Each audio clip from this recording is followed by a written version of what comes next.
Ok, bienvenidos, bienvenidas. Buen día, buenas tardes, buenas noches. Bueno, me alegra mucho que estén todos acá. Lindo ver caras conocidas y ver caras nuevas. Bueno, acá Iraki, miembro del equipo de Terapia Esquemas Argentina-Americana, me va a presentar y luego comenzamos. Ok, bueno, quisiera darles la bienvenida al nuevo webinar organizado por el Instituto Terapia de Esquemas Argentina-Americana. Tenemos hoy colegas de distintas partes del mundo. Nuestra expositora será hoy nuestra directora, la doctora Patricia Escudero Rothman. Patricia tiene una extensa trayectoria, así que por una cuestión de tiempo solo les diré que Patricia es profesora del Departamento de Psiquiatría de la Facultad de Medicina del Hospital Monte Sinaí de Nueva York. Se entrenó en los Estados Unidos en distintos modelos terapéuticos con los creadores de dichos modelos, entre ellos Marsha Linehan, David Barlow y por supuesto con el doctor Jeffrey Young, creador de terapia de esquemas. Patricia es la directora del training oficial avalado por la Sociedad Internacional de Terapia de Esquemas, supervisora, trainer, evaluadora de candidatos a certificación, coevaluadora de los programas de entrenamiento de Latinoamérica y España, directora del training a candidatos a supervisores y directora del equipo de expertos en trauma de esta prestigiosa sociedad científica. Les agradecemos que tengan sus micrófonos muteados y cámaras prendidas en todo momento, por favor, y que escriban sus preguntas en el chat privado de José López. José López, el chat privado de José López. Ahí envíen sus preguntas y luego, al final, Patricia responderá la mayor cantidad de preguntas posibles al finalizar la presentación. Bueno, pues sin más, le doy la palabra a la doctora Patricia. Bueno, gracias, muchas gracias Iraki por tan linda presentación. Y bueno, quiero comenzar con una pregunta. ¿Cuántos de ustedes quieren tomar pacientes borderline o pacientes con TLP? Levanten la mano los que les guste trabajar con pacientes TLP. Bueno, no muchos de ustedes, porque es frecuente escuchar diálogos como este. Tengo una paciente para derivarte, es borderline. Y la respuesta es usualmente, no gracias, son una pesadilla. Entonces, si el colega es un poco más diplomático, dirá algo así como, bueno, lo siento, no tengo horarios disponibles en estos momentos. Entonces, ustedes se preguntarán por qué a mí me gusta trabajar con pacientes borderline. Y yo les cuento. Yo creo que los pacientes, las pacientes, voy a hablar en femenino porque 3 de cada 4 pacientes borderline son mujeres. Si bien yo trabajo y trabajé con muchos pacientes hombres borderline, pero voy a hablar más que nada en femenino. Son pacientes, son personas, son mujeres que son apasionadas, son creativas, son perceptivas, son divertidas y son sensibles. Son lo que llamamos en terapia de esquemas las niñas orquídea, muy sensibles. Son pacientes que se van a dar cuenta de cómo somos, cómo estamos, muy rápidamente. Y a veces más rápido que lo que nosotros nos damos cuenta de cómo estamos. Les cuento también que comencé a disfrutar de trabajar con pacientes TLP cuando me sentí más entrenada, porque antes de sentirme entrenada, la verdad que tendía a evitar trabajar, tomar derivaciones de pacientes de BT o estaba muy angustiada por los intentos de suicidio, las conductas autolesivas, así que desde que empecé a entrenarme en terapia de esquemas con el doctor Jeffrey Young en Nueva York, me empecé a sentir más competente. Igual, estas pacientes son un desafío y a mí me gustan los desafíos.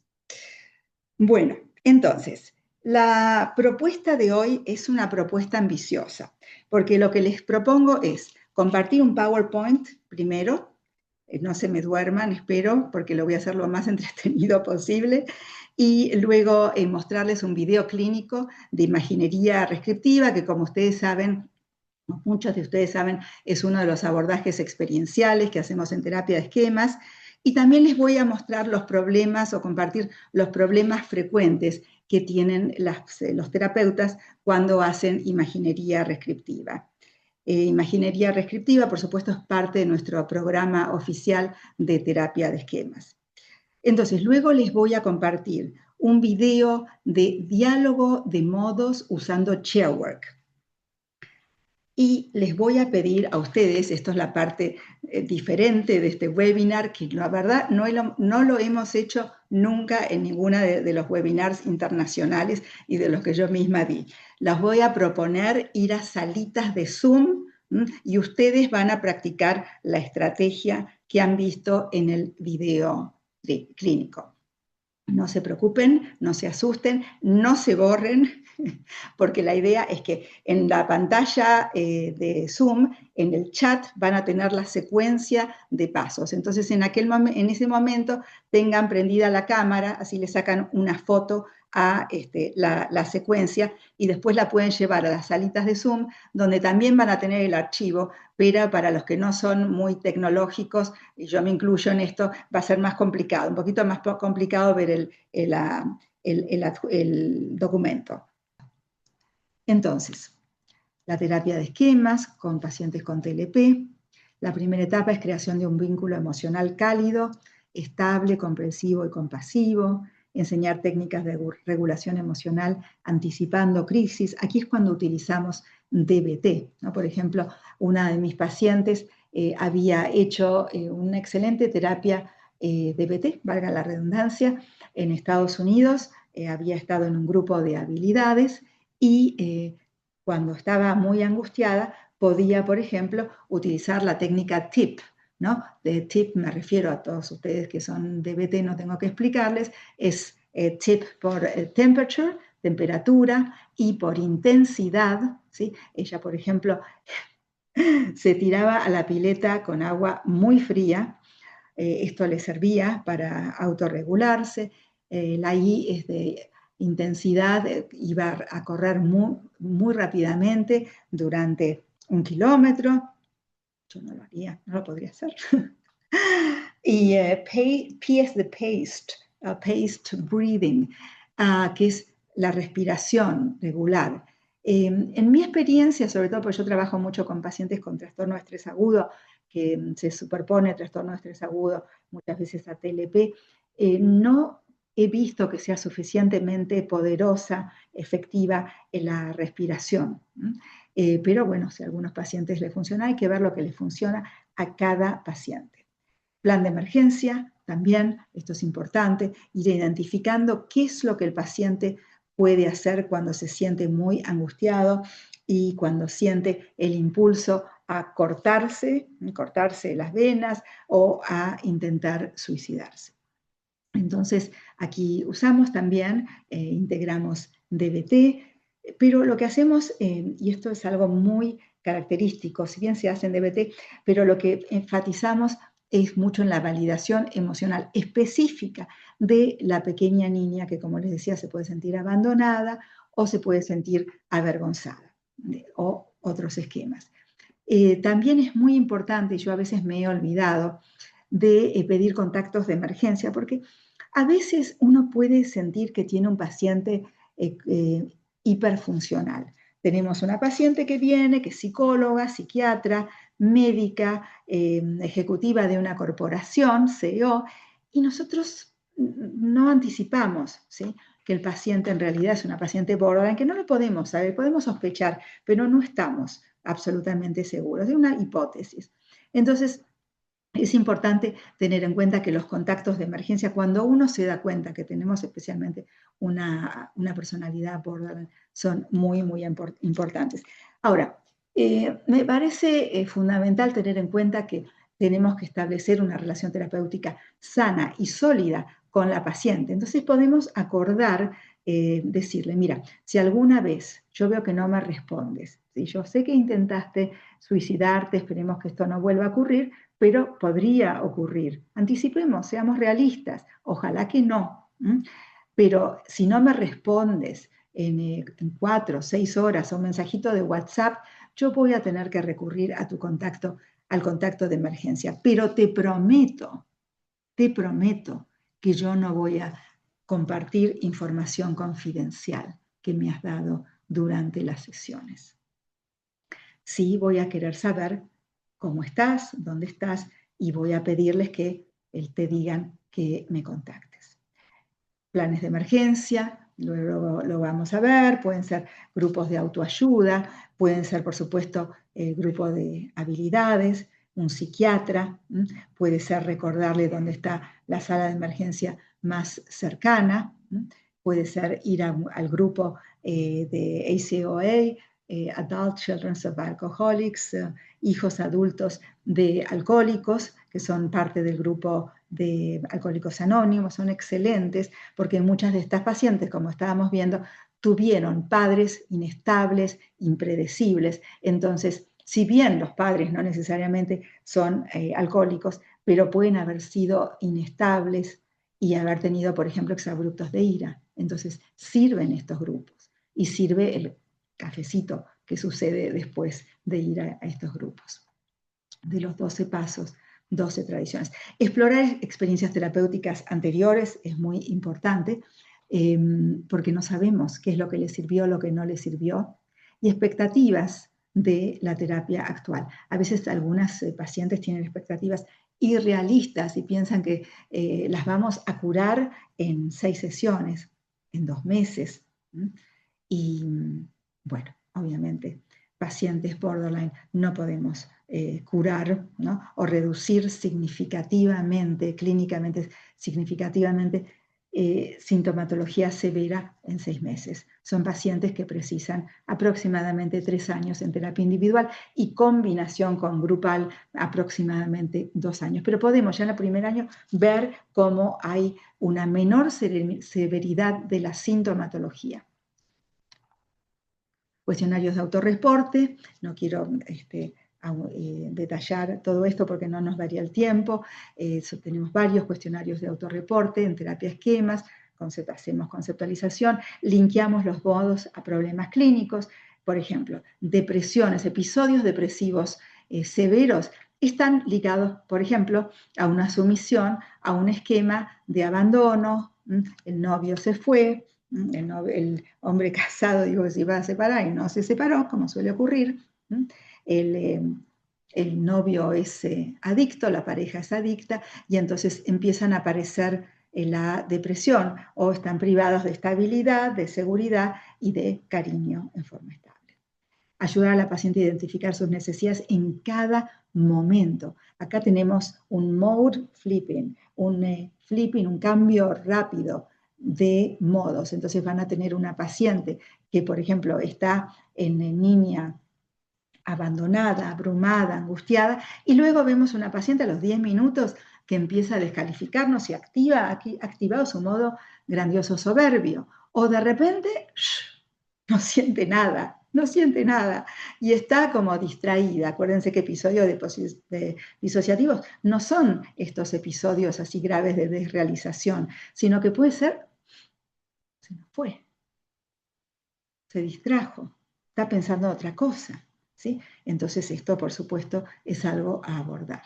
Acordar los límites de la relación terapéutica, por supuesto. Nosotros no podemos estar presentes 24/7. Necesitamos tener una vida, ¿no? A mí me encanta como algunas frases están tan traducidas del inglés, por lo menos el inglés americano, que es el que yo manejo. Pero sí, necesitamos tener una vida y tener nuestros hobbies, estar con nuestros amigos, en pareja, descansar, etc.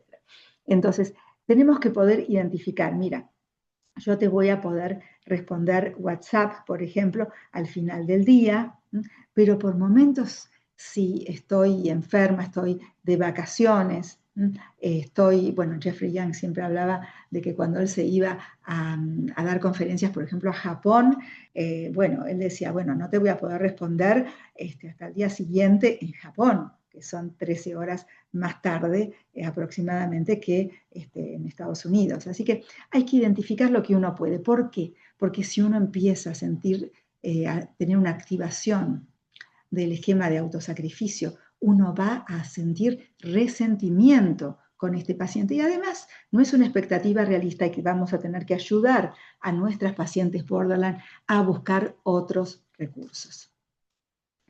Es frecuente que muchos terapeutas sientan temor al comenzar la etapa de cambio. Y se puede empezar cuando la relación sea suficientemente buena y sólida.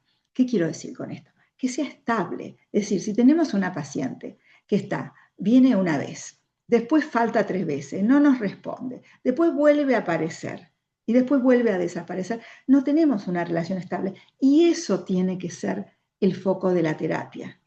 El foco de la terapia. Porque, a veces he tenido pacientes que sentían como que no importaba si venían o no venían, porque, bueno, faltaban y muchas veces yo tengo una política de cancelación de 48 horas hábiles y cumplían la política de cancelación, quiero decir que me avisaban con un mensajito cortito, ¿sí?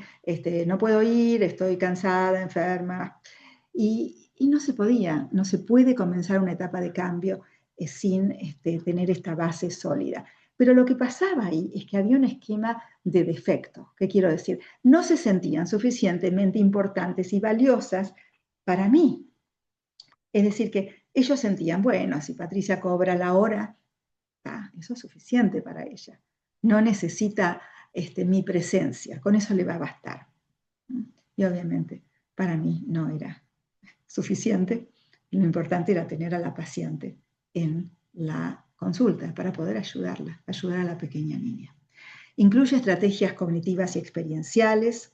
No quiero entrar en lo que son los abordajes cognitivos, pero esto para aquellos de ustedes que estén entrenados en TCC tiene que ver con ubicar evidencia que confirme y que desconfirme un esquema de defecto, un esquema de privación emocional, y luego hipótesis alternativas, explicaciones alternativas a la primera columna, ¿sí? Es decir, si la paciente se siente defectuosa porque había un papá que le decía que era una estúpida, ¿sí?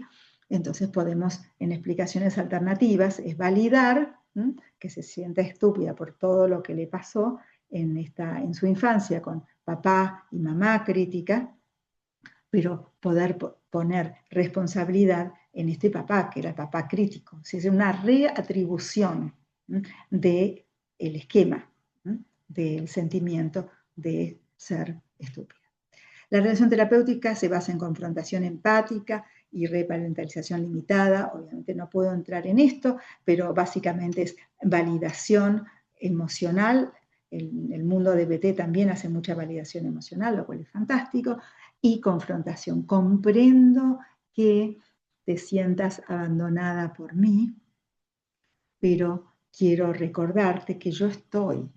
Quiero recordarte que me puedes mandar un WhatsApp, que si estoy muy ocupada no lo puedo responder rápidamente, pero yo estoy, ¿sí? Y también quiero recordarte que tenés otros recursos, otras personas que te quieren. Tenés a tu amiga Mariana, tenés a tu tía que te quiere muchísimo, así que cuando te sientas abandonada, que lo comprendo perfectamente, en esos momentos te voy a recomendar que me mandes un WhatsApp y contactes a tu tía y a Mariana, o que vayas a un grupo, o que te vayas a un cafecito, a leer algo, a surfear en internet, ¿sí? Que es un recurso que también puede servirte.